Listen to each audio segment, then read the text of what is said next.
Educação à distância, mudando realidades.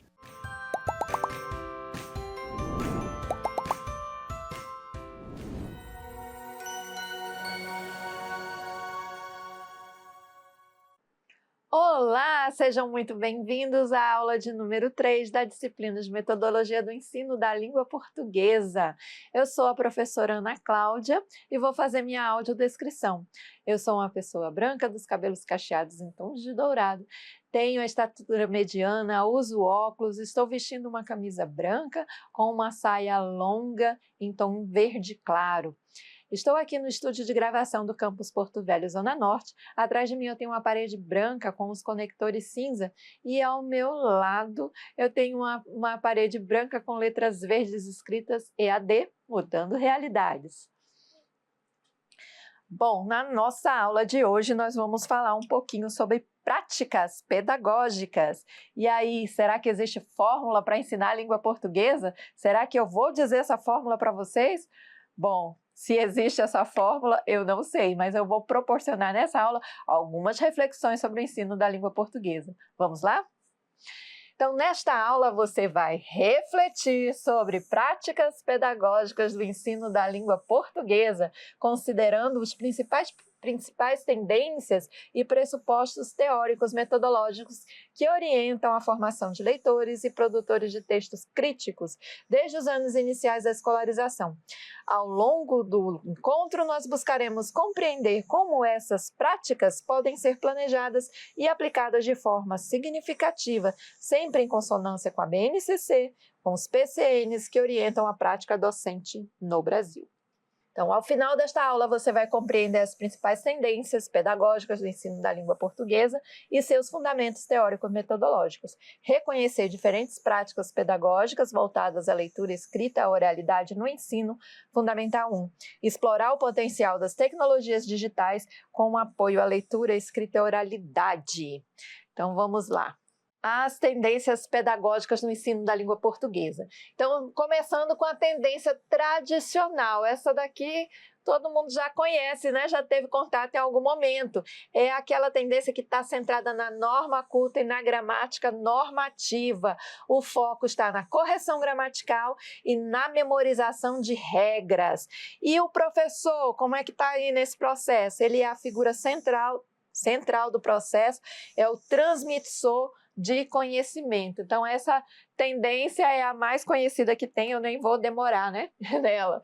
Então, a tendência construtivista, ela tem como base teórica Jean Piaget e a característica é que o aluno é o protagonista do processo de aprendizagem. Então, veja que a gente tem uma mudança de perspectiva, né? A leitura e a escrita são construídos a partir das hipóteses das crianças, como nos estudos de Emília Ferreiro, Ana Teberoski e sobre a psicogênese da leitura. E a ênfase está na descoberta e reflexão sobre a língua. Na tendência socioconstrutivista, que tem como base teórica Vygotsky, a linguagem é vista como prática social. O aprendizado acontece na interação com o outro e com o meio. O professor atua como mediador, criando condições para o aluno aprender e pela colaboração. Abordagens que valorizam rodas de leitura, escrita coletiva, produção de textos em grupos e práticas dialógicas. Então, aqui, com o Vygotsky, a gente tem já essa mudança na perspectiva. Olha, o professor, ele passa a ser o mediador da aprendizagem, né? Então, valoriza a interação, a troca, né? Então, aqui a gente tem uma outra perspectiva de ensino. E a linguagem, olha aí a importância da linguagem como prática social. Então, essa perspectiva aqui já é, aquelas outras duas primeiras que nós vimos são mais antigas, né? Essa aqui já está mais atual, né? Já é mais contemporânea. E a próxima também. Vamos ver a perspectiva discursiva. A perspectiva discursiva tem como base teórica Michel Pechet em Orlandi, né, a base teórica é a análise do discurso. A língua aqui é compreendida como produção de sentidos, atravessada por ideologia, história e contexto social. O ensino deve promover a análise crítica de discursos em textos midiáticos, literários, escolares e digitais. O aluno desenvolve a capacidade de interpretar e produzir textos de forma reflexiva e crítica. O impacto, as propostas de ensino que trabalham gêneros discursivos variados e destacam a relação entre língua, sujeito e sociedade. Há uma diferença que tem entre a interação do Vygotsky, né, e agora a questão da perspectiva discursiva, é que aqui entra o contexto, né, leva-se em consideração o contexto também, não só a interação entre os falantes, né. Aqui agora nós vamos ver algumas práticas, eu trouxe sugestões de algumas práticas de leitura, né? Então, nós vimos as tendências e como é que eu posso trabalhar a depender de que tendência daquela que você se sente mais afeito, né? Você pode escolher uma prática. Então, leitura de deleite, que é o professor ler histórias em voz alta para o aluno, aquela sem obrigação de responder um questionário, uma atividade, né? O aluno lê, você pode conversar sobre a história, enfim, é para deleite mesmo. Cantinhos de leitura, você pode construir, né, proporcionar um espaço com livros acessíveis para as crianças, né? Ou livros, não só livros, mas gibis, revistas e textos curtos para leitura autônoma. Terminou lá uma atividade, sobrou aquele tempinho, tem sempre aquele aluno que termina primeiro, ele pode ir lá naquele cantinho da leitura pegar um texto, um gibi, para fazer a leitura sozinho. Ou o professor pode dizer, olha, os 30 minutinhos finais da aula vai ser para leitura, e o aluno vai lá e escolhe o que quer ler. Leitura compartilhada, os alunos e professores leem juntos, acompanhando o texto. Caixa surpresa de leitura, você coloca lá uma caixa com diversos tipos de texto, bilhete, receita, convite, adivinha, para fazer a leitura. E exploração de gêneros textuais, trabalhar a leitura de receitas, de listas, quadrinhos, convites, notícias infantis. E aí, gente, se você for trabalhar com essas diversidades textuais, também, por que não? Vou trabalhar uma receita. Por que não fazer a receita com os alunos? Por exemplo, vamos fazer uma salada de fruta. Aí os alunos vão ver lá os ingredientes, faz a salada, então até, né, torna mais... lembra lá de ser divertido? Então, aprendizagem divertida, né? Então, é uma possibilidade. E aqui eu vou trabalhar agora, trazer para vocês algumas práticas de escrita. Então, a gente falou de leitura, agora de escrita. Então, pode ser feita a produção de textos coletivos, por exemplo, a turma cria uma história em conjunto, ditando para o professor, escrevendo em grupo. Pode ser aquela que você começa a escrever, né? Um começa a história no papel e vai passando nas fileiras para os alunos continuarem escrevendo a história. Pode ser um diário da turma, onde há um registro coletivo de acontecimentos importantes do dia ou da semana, escrita de bilhetes e cartas, produção de recados para colegas, professores ou familiares, reescrita de histórias conhecidas, então as crianças pegam e reescrevem contos de fadas, fábulas, que eles já conhecem, mudando o final, colocando o final alternativo. Oficinas de escrita criativa, por exemplo, atividade de complementar frases, criar legendas para imagens, inventar títulos para a história. Livro da turma, reunião de produções individuais ou coletivas de um livro artesanal. Então, essas são várias possibilidades de trabalhar a escrita, né? Ou de forma coletiva, ou de forma individual. Essa do livro artesanal, acho bem interessante, né? Pegar as histórias dos alunos, pode pedir para eles ilustrarem, que eles adoram, né? Fazer desenhos, pode ser colagem, pode ser, então, e depois construir esse livro coletivo, faz lá um lançamento ou faz uma divulgação para os pais verem, né? Então é bem interessante.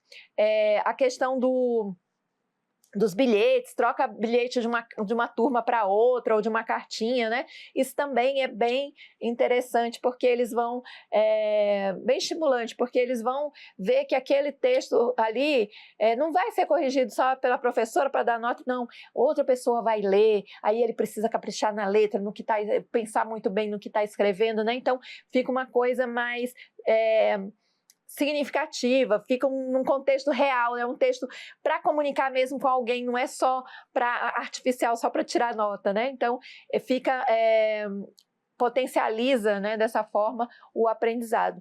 Então aqui são algumas sugestões, não são as únicas, né, existem várias, mas algumas sugestões, ideias que eu trouxe para vocês. E agora, como trabalhar a oralidade?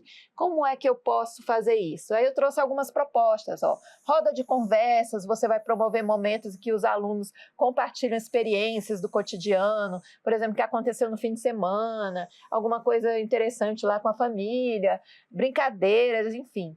Contação e reconto de histórias. O professor pode contar histórias usando recursos visuais, fantoches, imagens, livros ilustrados, e pode também pedir para as crianças contarem histórias.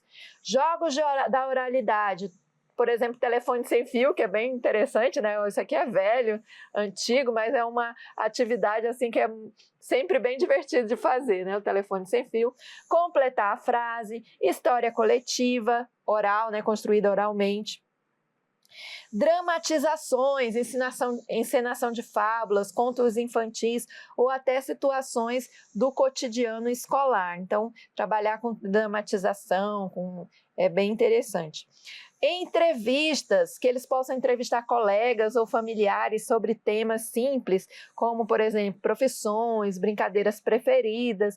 Então, são coisas que vão estimular também, né, esse processo. Eles como entrevistador, né, construir o roteiro das perguntas para pensar em quem eu vou entrevistar, qual é a temática, e elaborar as questões, eles vão estar produzindo o texto também, né, as perguntas, e exercitando a oralidade nessa hora de realizar a entrevista. Pode fazer um sistema tipo como se fosse aqueles programas, né, televisivos de entrevista, pode ser feito também, né? Então, são propostas. E, claro, proposta com o envolvimento da tecnologia no ensino da língua portuguesa no Fundamental 1. O que é que você pode, de que forma pode inserir a tecnologia? Através de e-books infantis interativos, com áudios, imagens e animações para despertar o interesse pela leitura. Então, se você tem a possibilidade, né, de levar os alunos para um laboratório de informática, ou tem um data show na sala de aula, né, que possa trazer para a sala de aula e trabalhar com e-books, também é uma oportunidade bacana, né? Tem uns livros interativos muito interessantes para trabalhar com eles. Histórias em áudio, então você pode trazer só o áudio mesmo, como podcasts infantis ou audiobooks, para estimular a escuta atenta e a imaginação da criança. Isso aqui é interessante também, porque se tiver algum aluno com deficiência visual, né, também já é uma forma de incluí-lo, né, através das historinhas lá em áudio. Gravação de áudios ou vídeos curtos. Também vocês podem utilizar, pegar as histórias que os alunos escreveram, ou recitar, de repente eles recitando poemas, fazendo pequenas apresentações, gravar áudio ou vídeo, né, com essas apresentações. Kahoot ou quiz, para estimular a oralidade e a interação em jogos de perguntas e respostas. Então, são possibilidades usando a tecnologia. Tem também, vocês podem fazer um vídeo com um livro escrito pelas crianças, ou fazer por exemplo, faz coletivamente, constrói-se o texto, faz as ilustrações, e alguma criança pode narrar a história, ler a história, né? Então, pode depois ser feito um vídeo, as crianças nem precisam aparecer, só mostra os desenhos, o texto e a voz da criança lá, lendo o texto. Vai ser muito bacana. Então, são várias as possibilidades de trabalhar, né, de inserir a tecnologia. Pode gravar com o celular mesmo, né, a voz da criança, e depois juntar tudo com isso com um aplicativo para criar o vídeo. Então, são possibilidades, né, para a inserção da tecnologia. Eu estou apresentando algumas, né, mas tem N possibilidades para vocês trabalharem. E aí eu trouxe algumas referências, e no nosso material lá no ambiente virtual vão ter outras sugestões lá de leitura, de complementares, né, para vocês realizarem. E eu quero agradecer a presença de vocês aqui nessa aula de hoje, e só tenho a agradecer, né, por esse percurso, que vocês tenham sucesso e até uma próxima oportunidade.